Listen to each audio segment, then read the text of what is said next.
I want to tell a story about when I was 9 years old. Maybe I was closer to being 10 or 11, but I played for the Little League Athletics in Del Paso Heights, which is a African-American dominated community in Sacramento. I played for my baseball coach, Mr. Vincent. He's still living. We were stretching out and getting ready for batting practice when out of the blue, a crackhead, let's call her Linda, came running through the park. Come think about it, she had some nice titties for a crackhead. I ain't gonna lie. I wanted to see what them things was working with at the time. But, you know, we was kids and we laughed about it. The coach was like, close your eyes, son. Close your eyes. If you don't close your eyes, you're going to have to give me 30 push-ups. So we was trying to close our eyes and still look at the same time. A nigga was chasing her as she was running through the park butt naked. Of course, he wasn't going to catch her because she was a crackhead. My mom got off of work and I had to tell somebody because I didn't want to really tell my mom, but I told somebody and I was trying to talk to her about it and she was on the phone like brushing me off. I'll talk to you later. I talked to my granddaddy. I like this lady ran through the park butt naked. And my mom overheard me saying it. My mama said, "Are you talking about Linda?" I said, "Linda."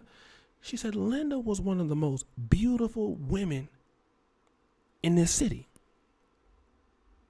She had a very good job. She was highly talented and one of the most respected women here before she got on that crack." Now, looking at her now, it's hard to see that she was beautiful. But my mama grew up with her and knew her well. And then I thought about how she's a has-been in today's world. How she went from being something to absolutely nothing that little kids like me at the time joked about. But then I started to realize that this particular situation was not limited to just women. Instead, this situation was spread out amongst young men that I would find out to be later. I went to a very athletic football high school. I will not call its name. And I was able to be in the midst of some great NFL athletes and some who did not make it. But nevertheless, I was in company of those people who were high school superstars at the time. And still being Facebook friends with them 20 years later past high school, because I'm 37, I graduated almost 20 years ago. I see these particular guys posting clips of what they used to do. What they used to do on the football field. When I scored 3 touchdowns against, Elk Grove High School or against this particular college in 1999. And people are commenting on the video, "Man, you was a shit, man. You was," and so the street legends kind of grow and then they become, but then you realize that this is the same nigga who's broke now. He's still living in the past of what he used to do. And people are nice enough to comment on his old videos, but don't want to tell him that those days are over. We live in a world that is a what have you done for me right now type of world and not what you did for me 15, 20 years ago. Let's move on to another group of people that I grew up with, the gangbangers. Now, like the athletes, they have a very short career. The gangbangers, and I'm talking about those who were violent, the shooters, the stick-up kids, the niggas who used to lean on people, rob niggas. That's shout out to my DC niggas for that lean on word. And they had legends too that grew up out them. How many shootouts they did at the park, how they did these drive-bys and how they knocked this person out, they knocked that person out and all of this stuff. And some of those people obviously are dead. Some of those people are paralyzed, but they go back in the past of their gang-banging heyday about what they used to do. And now those people are somewhere working at McDonald's, They are somewhere not making any money. Now, I'm not hating on anybody working at McDonald's, but again, it's a far cry from when they was driving around in drop-top Benzes. It's a far cry from when they were, having all the women. Now they're a regular person, and they haven't realized that everybody is not fucking with them no more since you don't have that. And so now they're done. And the same thing happened with some of the cocaine dealers and crack cocaine dealers that I grew up with in my neighborhood. These were the guys who, man, they was the biggest in the city. They had this woman, they had that woman, they had this and all that. And then once the feds got to them and took all their money away, now they're still talking about what they was. You have YouTube channels right now dedicated to has-been criminals.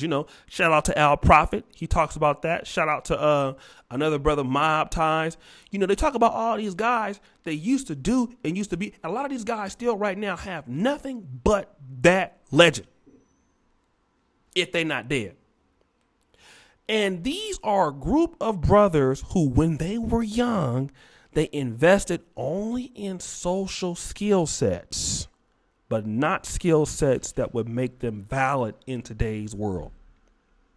And oh, what a pity to find out that as the world changed, you failed to change with it.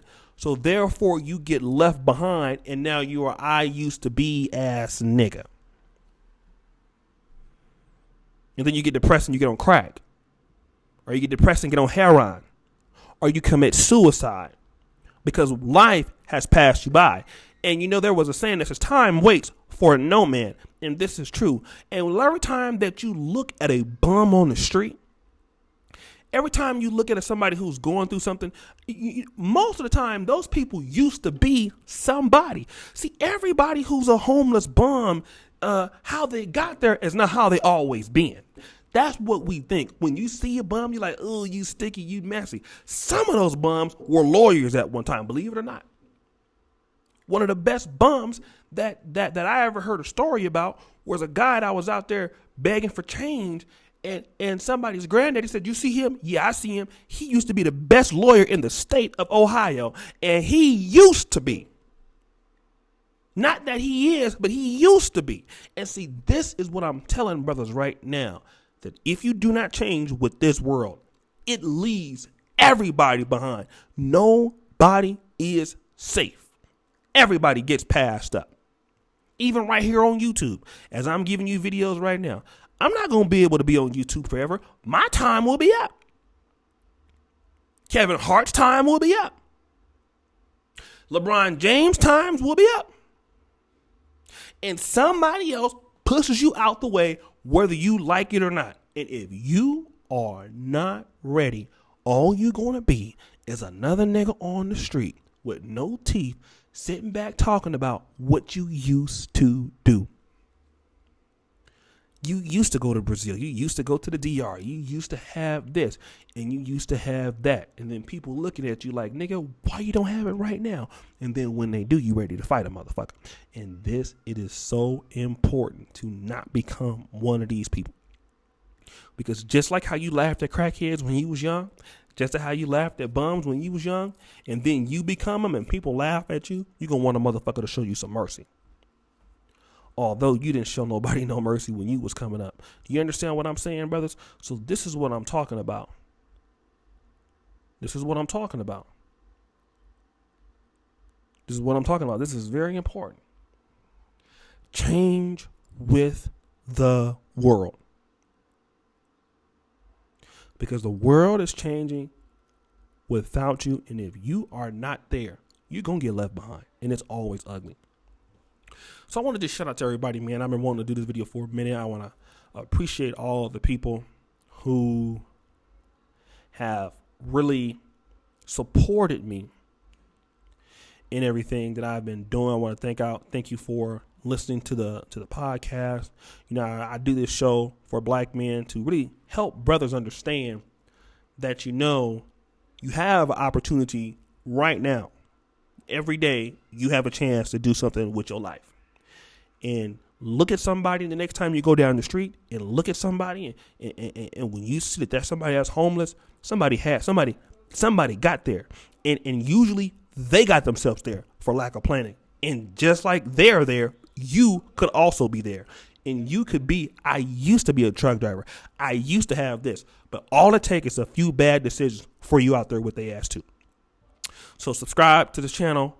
And as you guys know, the buffoonery remains an all-time high. I'm out.